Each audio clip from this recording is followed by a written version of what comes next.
We used to run around to the shop as little kids and buy them for my mother and my sisters. I'd ask them if I could light it for them. Family members would smoke while breastfeeding their bubs and all that sort of stuff, so, everybody smoked. In my 20s, I started becoming a bit of a social smoker. That progressed to the cigarette before bed at night. And I think it was the year that my mum died, I actually took up smoking. When she was sick in hospital, I pretty much chain smoked and made myself really, really ill. Got bronchitis, and all that did was slow me down, really, because I really relied on them at that time. I guess, it's been another 20 plus years since then.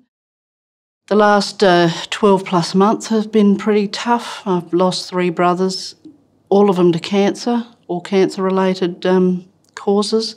2 of the older ones were definitely, I think, heavy smokers right up until the time they died, or could not physically smoke anymore. So that really makes you take stock and you sort of think, well, geez, we're not immortal. It actually can affect us. And then having grandchildren makes you think, well, I really would like to be around a bit longer for them, because I only grew up with one grandparent, so I thought that was pretty sad and I really wanted to be around. So that was probably the clincher. My last brother to die, he ended up in hospital. It was the second time in 5 months that he'd been put in hospital for pneumonia. He deteriorated very, very quickly, and the doctors did tests and found out that he had quite advanced emphysema and that he had basically lung cancer. You look at that and then his history of smoking, and then you sort of think, well, hold on a minute, the other 2 brothers, they've also died of cancer. Maybe there's a common link there. So I'm not a medical expert, but, smoking is the common link, and for 3 brothers to all die in 12 months, well, something's not right. Looking back now, I thought, how on earth did I not see it? Because he just had that really typical look, gaunt and, sort of hollowed out eyes and that sort of thing. And for me, it was like, oh my God, it was one of those moments. So I think he knew.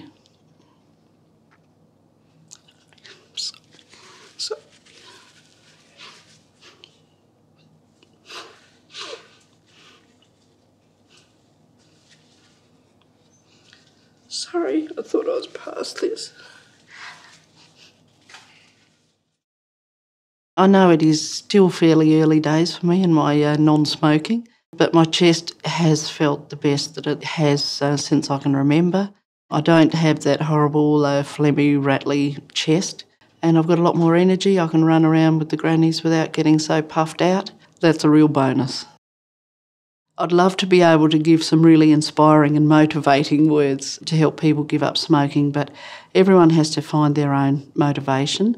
But just think about the advantages and what it would mean to your family, because you could be limiting your lifespan and cutting yourself out of your loved ones' lives when, you don't need to.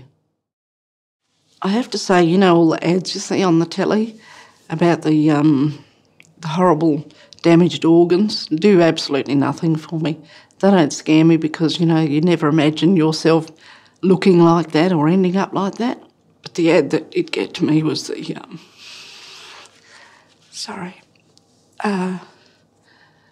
the one about the mother having to tell her kids.